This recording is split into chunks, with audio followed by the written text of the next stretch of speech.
130 are delinquent at this time.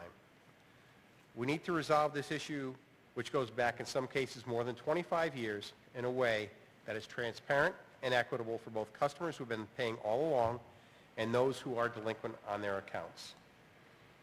Payments with existing penalties would be very, very difficult for the 130 customers with outstanding balances, and something that NPU is working very hard to avoid. The ordinances we are asking the council to pass tonight would save 130 residents hundreds of thousands of dollars of interest payments that would otherwise be due imminently. Tonight in the audience we have Amanda Gregoire, who is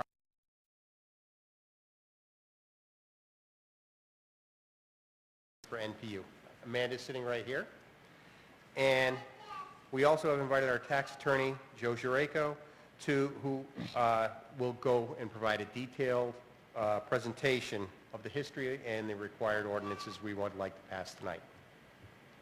Joe? Thank you, Chris. Good evening, Mayor Nystrom, members of the council. My name is Joe Jureko. I'm an attorney at Murtha Cullina in Hartford, and we represent NPU. So we're here tonight to talk about sewer benefit assessments and how essentially we got to this situation that brought about these proposed ordinances on your agenda this evening. So we'll start by just describing what a sewer benefit assessment is. It's a charge that a water pollution control authority or a municipality, in this case an entity such as NPU, charges against a property in order to recover the cost of capital expenditures for the acquisition, construction, or renovation of upgrading wastewater collection, conveyance, or treatment facilities. Although SBAs are collected like property taxes, they are different in some ways, and specifically in that unlike property taxes, which are usually spread across a municipality, SBAs are only charged on the specific properties which they benefit. So typically it's a street that a sewer line is extended to, a subdivision, and in some cases single properties. A property that is served by a sewer facility is benefited because it is either connected to the system and using it actively, or it merely has access to it, which increases the property's value in and of itself.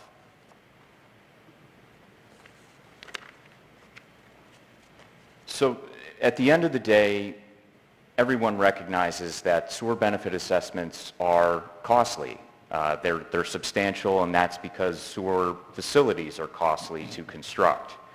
At one point, there was a study done back in the 90s about sewer construction in Connecticut municipalities, and they came up with a figure of it typically costs $100 per linear foot to construct, and that's in 1990s dollars. So it is quite substantial, and as a result, SBAs, when they're placed on a property that's benefited, are substantial. Sewer projects might be financed by grants, cash contributions, or by other means, but more often they're financed by loans, bond issues, or other debt instruments, such as was the case in Norwich. The assessment placed on each property is typically calculated by dividing the total cost of the project amongst the benefited properties, the properties served. And then each property gets assessed that amount. Property owners can pay off the SBAs in one lump sum payment, or they can pay off in installment payments. And both of those are provided for by statute.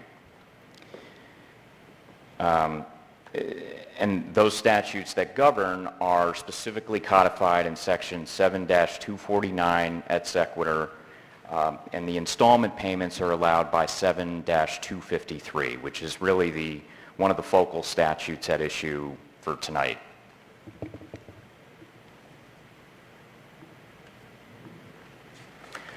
So a little bit about how we got here. Over the past 30 years or so, the city issued GO bonds to fund sewer system expansions in various parts of the city, in accordance with Connecticut statute and the city ordinances. NPU placed SBAs on benefited properties throughout the city, and property owners had the opportunity to appear at hearings, which are provided for by statute, to contest the amount of the assessment if they chose to do so. Property owners were then given the opportunity to pay off the SBAs in installment payments pursuant to 7253. Many property owners in the city chose to pay off the SBAs through these installment payments for understandable reasons. As I said, they are substantial to pay off in one lump sum. However, there were property owners who did so, but there were many who paid off or chose to pay off through the installment payment plans. When a property is assessed and subject to an installment payment plan, however, a lien is placed on the land records, and that's also provided for by General Statute 7-253. And that lien remains on the property unless and until the principal balance plus interest is paid off. Initially, the SBAs were implemented under payment plans with installments set out over 20 years, but the operative statute now allows for payment plans up to 30 years. Over time, NPU has been acting as the city's designee and has been responsible for billing and collecting the sewer benefit assessments and the installment payments when a lien was recorded on a benefited property. Since the SBA installment payment plans started and the corresponding liens were recorded, many installment payments, for whatever reason, were not ultimately paid or collected. This could be due to a number of reasons, and this is not an exhaustive list, but most likely this resulted from the fact that properties were sold or otherwise changed title, and despite being required by statute, the SBAs were not paid off at that time. Property owners may have passed away, and new property owners, upon acquiring title, didn't pay off the SBA and it remained on the land records. Or property owners may have just failed to make payments, and also collection efforts may have been inconsistent. But it remains, it bears emphasis that these installment payments and the SBAs ultimately remain due and owing because they run with the land, not with the customer. So if a customer sells the property, it remains on, the lien remains on the subject property. And just a note about the general obligation bonds, they were used to fund capital cost of the sewer project, and the installment payments go towards debt service. So the main problem, and really one of the bases for the ordinances that are before you tonight, is the problem of interest. As of September 15th of this year, there were 243 property owners still with an SBA balance, which amounted to a total amount of $1.21 million, which includes billed bonded interest, but not the delinquent interest, which we've also called penalty interest. Of these property owners, 131 are delinquent in their SBA installment payments, and these latter owners make up for a collective outstanding balance of $625,000. And again, that includes billed bond interest, but not the delinquent penalty interest. By statute 7-254, any SBA or installment payment thereunder not paid within 30 days of the due date becomes delinquent, and it shall be subject to interest, the delinquent interest rate, also called penalty interest, as set forth in the property tax statutes. And as perhaps some of you know, that is 18% per year, 1.5% per month. So it's quite steep. This means that some of the above-mentioned 130 or so property owners who stopped making payments, in some cases years ago, interest technically has been accruing at that rate, 1.5% per month, meaning that the outstanding balance is quite substantial. So this clearly, it's an issue that we think the ordinances proposed tonight would address, in part, at the very least. And just as a general matter, we have asked ourselves, what now? So there are, unfortunately, the statutes do not provide much in the way of statutory authorization allowing delinquent interest to be waived on property taxes. There are limited circumstances, but admittedly there are not many. But at the end of the day, the statutes also require that the principal balance of the SBAs must be paid off. And that's just as a matter of debt service, the obligations have to be paid off, and even if it's, at this point in time. If the delinquent interest, the penalty interest at the rate of 18% per annum, as required by the property tax statutes, cannot be waived, this could probably put some customers in very significant financial distress.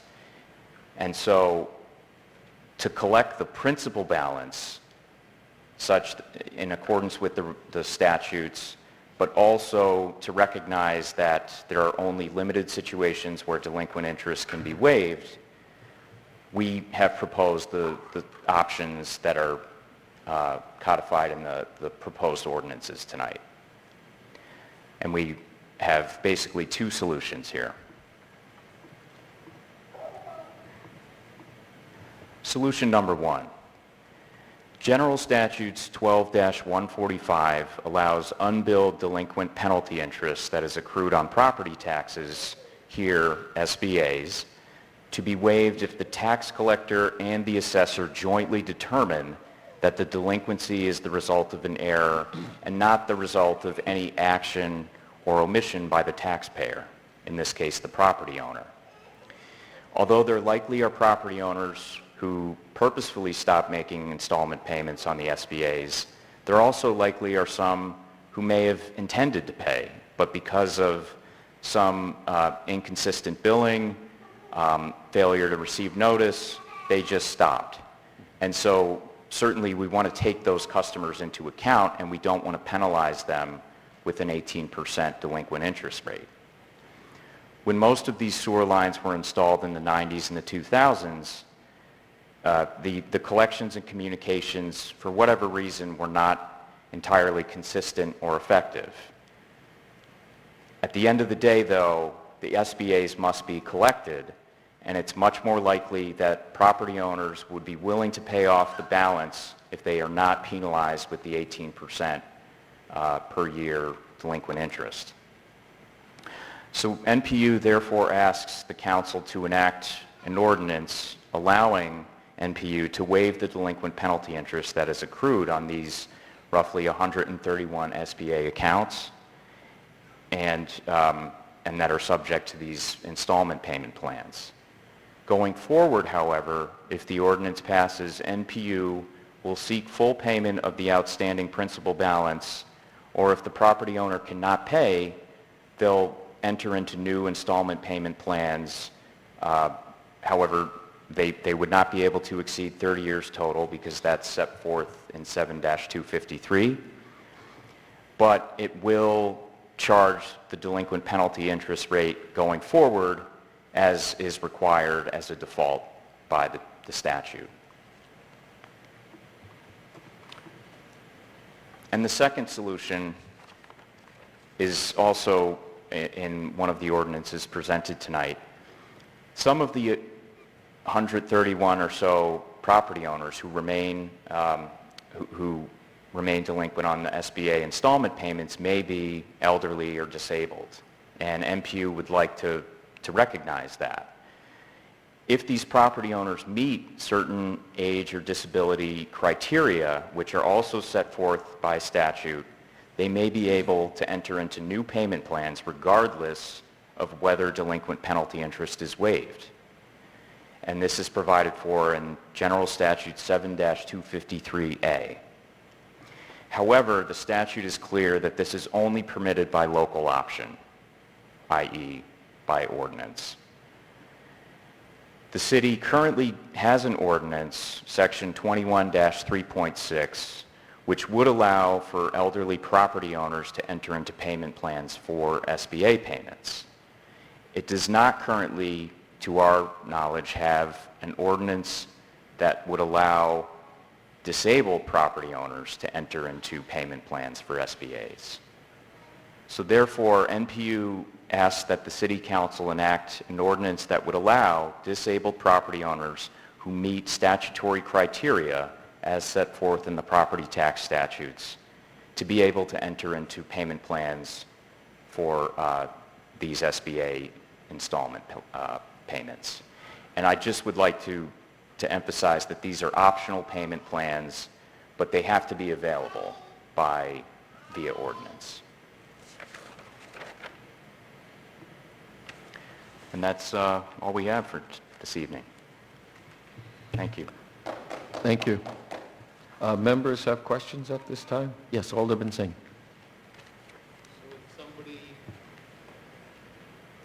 Somebody have a septic system, but on his road, sewer is available, he will still be assessed for this, right? That's correct, Alderman Singh. It's when the sewer is first constructed or extended to the property, regardless of whether it's tied in, whether the property is tied in, it could even have a septic system. Yeah. The mere fact that it has the ability to tie in allows the assessment because it increases the value. Any buyer would have to take that into account, that they could easily tie into a sewer to the extent it hasn't already been tied in. Okay, thank you. Thank you. Other questions? Thank you very much. Thank you, Mayor. Appreciate the help. Thank you. Thank you, Chris. And Chris?